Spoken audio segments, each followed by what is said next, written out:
fellow Gambians at home and abroad, friends and residents of the Gambia. Once again, we devote thanks and praise to Allah for living to witness another Eid al-Fitr. With this gift of life and other divine mercies in mind, the moment should encourage us to remember and pray for the sick and seek Allah's forgiveness and mercy for those we lost during the year. Because Eid al-Fitr brings joy and renewed faith, it is an occasion to express gratitude for completing the spiritual duty of fasting during the holy month of Ramadan. In various ways, Ramadan comes with spiritual and moral lessons for our general well-being. It is a period that reminds us of our duty to support the less privileged, while legally enjoying the bounties bestowed upon us. This includes those struck by calamities, such as hunger, unrest, and natural disasters. Fellow citizens, as we prepare to feast tomorrow, we must not forget that there are many ongoing conflicts and wars in various parts of the world, leading to widespread loss of life and huge destruction of infrastructure and property. Innocent children, women, and men are unjustly killed by the day due to intolerance and mere hatred. The Israel war on Palestine provides typical examples of such grave crimes. It is sad that while we are fasting during the holy month, Palestinian Muslims could not do so in peace. Sadly, in addition to all the suffering associated with war, displacement, and hunger, they will not enjoy the blessings Eid brings. Within the ECOWAS sub-region, the adverse economic realities resulting from the global crisis and the internal political tensions in our nations still remain relentless. Undue hostilities and social divisions characterize the sub-region because of the urge for personal gain. People fight for political advantage, not to build better communities and nations, but for personal interests. The outcome is the existing state of instability and insecurity that threaten us all. Notwithstanding the threats, it is comforting that democracy continues to thrive. We have demonstrated it here in the Gambia, and the sister republic of Senegal has remarkably preserved its political image as a democratic model on the African continent. It is manifestly clear that despite the different political approaches and beliefs people may hold, with strong institutions and respect for all the basic principles of democracy, constitutionality, peace, and stability would reign in every nation. I seize this opportunity to congratulate the new president, government, and the people of Senegal on their peaceful presidential election and transfer of power. This development highlights the importance of the successful national dialogue we held recently. It is obvious that through dialogue, we can always build consensus to sustain peace, security, and stability. My appeal to the nation, therefore, is that no matter what the circumstances are, let us keep the peace. In this regard,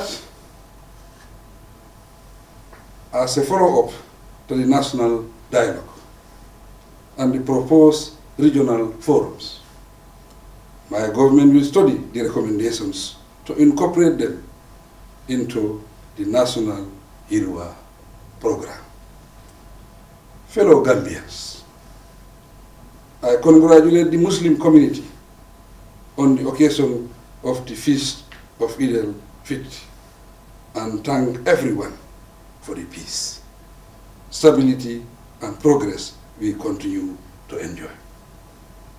In the same way, I pay tribute to the Christian community for peacefully observing Lent and Easter.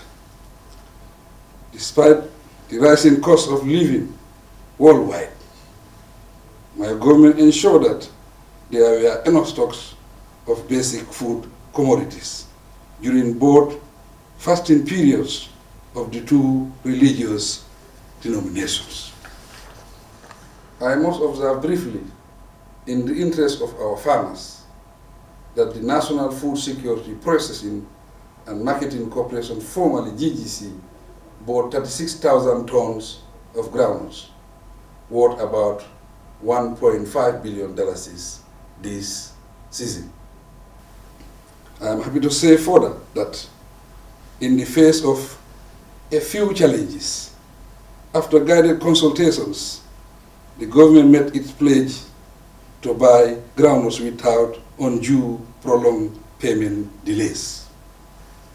Fellow citizens, the current world order and lessons learned around the globe illustrate that development does not take place in a vacuum, nor is there a magic formula to develop a nation. Apart from other material resources, countries develop through their citizens. Further, it depends on their degree of love to country, commitment to deliver, hard work, and determination to overcome hardship and challenges. The strength of our nation thus lies in you, the people. Fellow citizens, to achieve the government's commitment to the national development agenda, we must maintain good road networks and easy access to electricity, clean water, and other amenities. All this require continual flow of financial resources. Unfortunately, the country is not generously endowed with natural resources. Besides the alternative of diversifying revenue sources, taxes remain the lifeline of our development programs. Although government does not intend to overburden you with tax increases or tax payments, we urge all taxpayers to pay tax dutifully and promptly. We promise to use the revenue wisely to build more roads, provide electricity, clean water sources, and fulfill our obligations toward enhancing lives and livelihoods. A solid revenue base is the surest guarantee to viably put our development agenda on track. Once again, I urge all of you to pay your taxes for the betterment of the country. This is the time to work harder and do better for our dear Gambia. Fellow Gambians and friends, I believe everyone here now knows that the Gambia will host the 15th edition of the Organization of the Islamic Cooperation Summit next month, May 2024, following several postponements of hosting the event.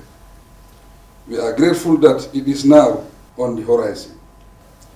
By God's grace, we shall welcome the Muslim Ummah to the smiling coast of Africa. I ask that you prepare to put up your best show for the occasion. It is an opportunity to show the world who we really are and what we can offer to humanity. Singly and collectively in our places of worship, both during and after the Eid, let us pray for a successful and peaceful summit.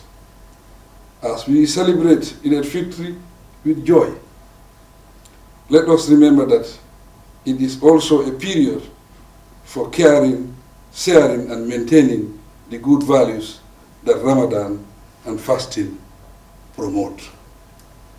I wish you all a happy and joyous Eid al-Fitr and pray that we live to celebrate the day many times over.